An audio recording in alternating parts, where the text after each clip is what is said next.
ఇండస్ట్రీలో పేరు తెచ్చుకోవడం డబ్బు సంపాదించే అంత ముఖ్యమైన విషయం కాదు, పేరు తెచ్చుకోవడమే పెద్ద విషయం. అది తెచ్చుకున్నామంటే ఆ అభిమానాలు, ప్రేమ, ఆదరణ పొందామంటే అది అదృష్టం, అది పూర్వజన్మ సుకృతం అనుకోవాలి. మంచి డైరెక్టర్లు దొరకడం, ఫ్యూచర్ ఏంటి అనేది ఇది దేవుడిచ్చే బోనస్ అండి. దీని గురించి మనం పెద్ద ఆలోచించక్కర్లా. శ్రీలక్ష్మి గారు అప్పట్లో మీ హిట్ పేరు సుత్తివేలు గారు, వీరభద్రరావు, సుత్తివేలే. బ్రహ్మానందం గారు కూడా ఉన్నారు. నెక్స్ట్ బ్రహ్మానందం, ఫస్ట్ సుత్తివేలు గారు, నేను ఇన్నోసెంట్ భార్య, గడుసు మొగుడు అంటే ఈయన. అవన్నీ బాగానే వచ్చినాయి. సుత్తివేలు తర్వాత బ్రహ్మానందం, తర్వాత ఇంకా నూతన్ ప్రసాద్ గారు, అందరూ మొత్తం ఎంతమంది 40 మందో 50 మందో మేల్ ఆర్టిస్టులు, కమెడియన్లు ఉన్నారు. అందరితో చేశాను నేను క్యారెక్టర్స్. సత్యనారాయణ గారు, రావు గోపాలరావు గారు, మారుతిరావు గారు, ఎంఎస్ గారు, ఏవిఎస్ గారు, మొత్తం ఎంతమంది మెయిల్ ఆర్టిస్టులు అందరితోటి క్యారెక్టర్ చేశాను కమెడియన్గా. వాళ్ళందరూ ఏమనేవారు అంటే, యూజువలీ ఒక స్త్రీగా మీరు మొత్తం సీన్ అంతా మీరుంటే ఎవరిని చూసే పరిస్థితి ఉండదు. మీరు బ్రహ్మానందం గారు అన్నప్పుడు అప్పుడు పోటాపోటీగా, అఫ్ కోర్స్ మిగతా వాళ్ళందరూ కూడా చాలా సీనియర్ ఆర్టిస్టులు. అయితే మీ ఇద్దరికి, మీరు బ్రహ్మానందం గారు ఉన్నారంటే మాత్రం భలే పండేది. అదే వాళ్ళు ఎలాగన్నా డామినేట్ చేద్దాం అనుకుంటారు, కానీ నేను చేయనట్టుగానే సరే చేయండి అని లాస్ట్ వచ్చేసరికి టక్ అంటాను. మొత్తం ఆ ఫ్రేమ్లో నేనే మిగులుతా. అంతే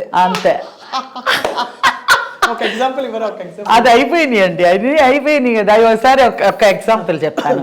రాజేంద్ర ప్రసాద్ గారు, రాలంగ నరసరావు గారు సినిమాలో మేము మొత్తం అందరు ఆర్టిస్టులు వరుసగా ఉంటారనమాట. ఉండి అందరూ లాస్ట్లో నాకు డైలాగ్ వచ్చింది. లాస్ట్లో డైలాగ్ వస్తే అందరూ చెప్పేసి లాస్ట్లో డైలాగ్ నా దగ్గరికి వచ్చేసరికి పట్మని వదిలేసేదాన్ని, అంటే రాక వదిలేసేదాన్ని. అబ్బా అనేవాడు రాజేంద్ర ప్రసాద్ అని. ఇప్పుడు మేమందరూ ఇంత ఇదిగా చెప్పాలా ఏంటి శ్రీలక్ష్మి అంట, ఏం చేయను నేను మర్చిపోయాను అంట. నిజంగా నేను మర్చిపోయాను, రాలేదు, సరే అయిపోయింది. ఇంకా పౌరుషం వచ్చేస్తుంది. 1, 2 అయ్యేసరికి 3వ దానికి పౌరుషంగా వచ్చేస్తుంది నాకు. ఎలాగైనా చెప్పేయాలి అని ఒక పట్టుదలలో ఉన్నప్పుడు బోడి ఇదేం చెప్తుంది, సింగనాథం ఇది కూడా టేకు ఇదేలే అనేసి అనేస్తారు వీళ్ళందరూ. టేక్ అని చెప్పేస్తాను నేను చెప్పేస్తాను, ఇంకా టేక్ ఓకే అయిపోతుంది. ఇప్పుడు అమ్మో ఇది చెప్పేసి శ్రీలక్ష్మి చెప్పేసింది బాబోయ్, నేను చెప్పదనుకుని నేను ఆదాపుగా మాట్లాడాను, ఏదో యథార్చగా మాట్లాడానండి. మళ్ళీ 1 more అండి, అమ్మో నేను శ్రీలక్ష్మితో 1 more చేయను, వెళ్ళిపోతారు డైరెక్టర్ గారు. నీ ఉన్నావే ఇంతసేపు మేము బాగా చేసినప్పుడేమో చెప్పి చావలేదు, ఇప్పుడేమో నేను ఏం చెప్తుందిలే అని క్యాజువల్గా చెప్పినప్పుడు నువ్వు చెప్పేశావు. రాజేంద్ర ప్రసాద్ శ్రీలక్ష్మి దగ్గర ఒళ్ళు దగ్గర పెట్టుకొని చెప్పాలి మనం ఏం చెప్పినా అని. రెండోసారి చెప్పినా, మూడోసారి చెప్పినా ఒకవేళ చెప్పలేకపోతే ఎలాగైనా చెప్పేస్తుంది అని అలర్ట్గా చెప్తారు వాళ్ళు. అది ఒక దెబ్బ తిన్నారు, చెప్తుందిలే అనేసి చెప్పేశాడు. చెప్పేశాడు నేను టేక్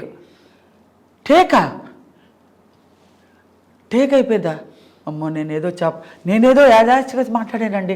1 more అండి 1 more అంతా లేదు, శ్రీలక్ష్మి దగ్గర 1 more లేవు, అంతే శ్రీలక్ష్మి చెప్పేస్తే అయిపోయింది పదండి అన్నారు. అలాగా నా దగ్గర వచ్చేసరికి అలర్ట్గా ఉంటారు ఎవరైనా సరే. నూతన్ ప్రసాద్ గారు కూడా ఒకసారి శ్రీవారికి ప్రేమలేఖలప్పుడు రిక్షాలో వెళ్తుంటే లాంగ్ షాట్ అనమాట, బంతి చామంతి ముద్దాడుకుందాములే ఆ పాట నేను పాడాలి. వాడు ఒకడికి కథ చెప్తాను, కథ చెప్పేసరికి వాడు గిలగిలా కొట్టుకొని పడిపోతాడు. కూరగాయలవాడు అది వేరే, ఇక్కడ ఒక రిక్షా వాడు కిల్లి కొట్టుకు వెళ్ళి వచ్చే లోపల ఇలా పడిపోతాడు. ఏమే నువ్వు కథ చెప్పావా అందుకే కొట్టుకుని చేస్తున్నాడు ఇక్కడ అంటాడనమాట. అది ఏమండి నేను ఒక కథ చెప్తాను అని ఆ పాట అదంతా లాంగ్ షాట్ పెట్టారనమాట. ఇదంతా ఇలాగ అది ఇది అని చెప్తుంటే, ఏమండి నాకు ఆ పాట రావట్లేదండి, మీరు పాడండి, లిప్ మూమెంట్ ఇవ్వండి, నేను పాడేస్తాను, నేను లిప్ మూమెంట్ ఇస్తాను, మీరు పాడేయండి. ఏమనుకుంటున్నావు, లాంగ్ షాట్ నేను పాడితే నువ్వు లిప్ మూమెంట్ ఇస్తావా నూతన్ ప్రసాద్? అదంతా కుదరదు, నువ్వు పాడు, సచ్చినట్టు నువ్వు పాడు, కెమెరా దగ్గరికి తీస్తారు, నీకు తెలియదేమో అది జూమ్ వెళ్తారు, నువ్వు అంత దూరంలో ఉన్నావు, నువ్వు పాడే నేను లిప్ ఇస్తాను అంటున్నావా అనేసి పాడు. ఎలా అయినా నేనే పాడాను అనుకోండి, ఆఖరికి కొంచెం హెల్ప్ చేయండి అంటే చేయలే. అలా ఉంటారు మగవాళ్ళు అంటున్నా. అదే మరి నేను వాళ్ళు అలా ఉంటారు, వాళ్ళతో ఇలాగ ఉండాలి, మనం ఇలా మేనేజబుల్గా ఉండాలి, వాళ్ళు డామినేటింగ్గా ఉంటారు, ఏమి తెలిసేది కాదు. నేను బోల్డ్గా చేసేసేదాన్ని, నేనే ఫ్రేమ్లో వచ్చేసేదాన్ని. ఏ మేల్ స్టార్ మీతో ఎక్కువ పోటీ పడేవారు మీ పేర్లలో? అందరూ ఈక్వల్గానే, అందరూ మామూలుగానే, నేను అందరితో ఈక్వల్గా బాగానే చేసేదాన్ని. కాదు కదా, డామినేట్ చేస్తారని చెప్పి కొంచెం అలర్ట్గా ఉండే, అందరూ అలర్ట్గా ఉండే. ఆ కామెడీ సీన్ వచ్చేటప్పుడు అందరూ ప్రాక్టీస్ బాగా చేస్తాం. అంటే అది వరకు రోజుల్లో ఈ కుళ్ళులు కుతురంతరాలు అవన్నీ ఉండదు కదండి. చెప్పరు సపోర్ట్గా చెప్పరు, కానీ వాళ్ళ క్యారెక్టర్ వాళ్ళు డెవలప్ చేసుకుంటూ వెళ్తారు. కానీ నువ్వు ఇలా చేయమని నేను ఇలా చేయిస్తాను అని అనరు. మనమే మోల్డ్ చేసుకొని వాళ్ళకి ఈక్వల్గా మనం బ్యాలెన్స్ చేసుకోవాలని మనమే చేసుకొని ఉండాలి. వాళ్ళు చెప్పరు. కానీ అదే నూతన్ ప్రసాద్ గారు ఏంటి అనుకుంటున్నావు, అది నిజంగానే ఆయన చెప్పింది, నిజంగానే అది నాకు తెలియదు కదా.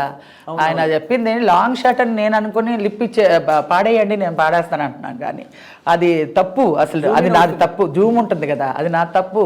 ఆయన వచ్చి జంజాల గారికి చెప్తున్నారు, శ్రీలక్ష్మి నన్ను పాడమంటుందండి, ఆమె లిప్ ఇస్తుందంట, లాంగ్ షాట్ అనుకుంటుంది, జూమ్ చేస్తాను ఆమె తెలియట్లేదు అని అన్నాడు.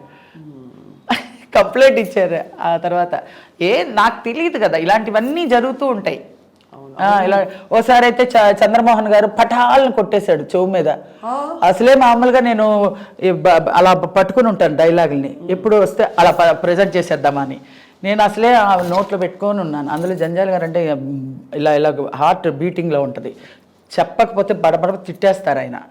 అబ్బో మామూలుగా తిట్టరు, కూల్గా తిడతారు. ఏమో బుద్ధి ఉంది అసలు, ఏం డైలాగ్ చెప్పడం రాదు, 10 మందిలో ఏమనుకుంటున్నాను అది ఇదని అనేస్తారు. చంద్రమోహన్ గారు వద్దండి వద్దండి అంటూనే ఉన్నా, కరెక్ట్గా ఒక మెట్టు దిగుతున్న పటాలను కొట్టేశాడు. ఎందుకు? ఉత్తిని ఆయనకు సరదా, మీరున్నా కూడా కొట్టేస్తాడు చెవు మీద చంద్రమోహన్ గారు. చిన్న బిడ్డలు ఉన్నా కూడా వాళ్ళని కూడా కొట్టేస్తారు, ఆయనకి సరదా అనమాట. ఇలాగా అనగా పటాలను కొడితే జూయమంటదండి మనకు, అసలు చెమ్మగిలిపోతుంది. అయితే నాకు డైలాగ్ చెప్పడం రావట్లేదు, డైలాగ్ టేక్ రన్ అవుతుంది, డైలాగ్ అని అరుస్తున్నారు ఆయన, డైలాగ్ రావట్లేదు. చెప్పారు చంద్రమోహన్ గారు కొట్టారని? తర్వాత తెలిసింది, తర్వాత తిట్లు తిన్న తర్వాత ఎవరో చెప్పారు. ఇలాంటివన్నీ జరుగుతాయి, అంతమంది మేల్ ఆర్టిస్టుల్లో చాలా జరుగుతాయి. అది కొంచెం తర్వాత అలా ఎలాట్ అయిపోయానులేండి. చాలా అమాయకం అంటే మీరు ఒకసారి అమెరికా వెళ్తున్నప్పుడు కూడా జోకులు ఎవరు చేస్తారు, పెద్ద వాళ్ళు అంటారు. అవును, అవన్నీ చాలా జరిగిపోయినాయి. అవన్నీ మామూలు సెట్లోనే చాలా జరుగుతూ ఉంటాయి. కానీ నన్ను అలా జోయల్గా తీసుకొని మన శ్రీలక్ష్మియే అన్నట్టుగా చేసుకొని వచ్చారు కాబట్టి ఇంత ఆర్టిస్ట్ అయ్యానండి.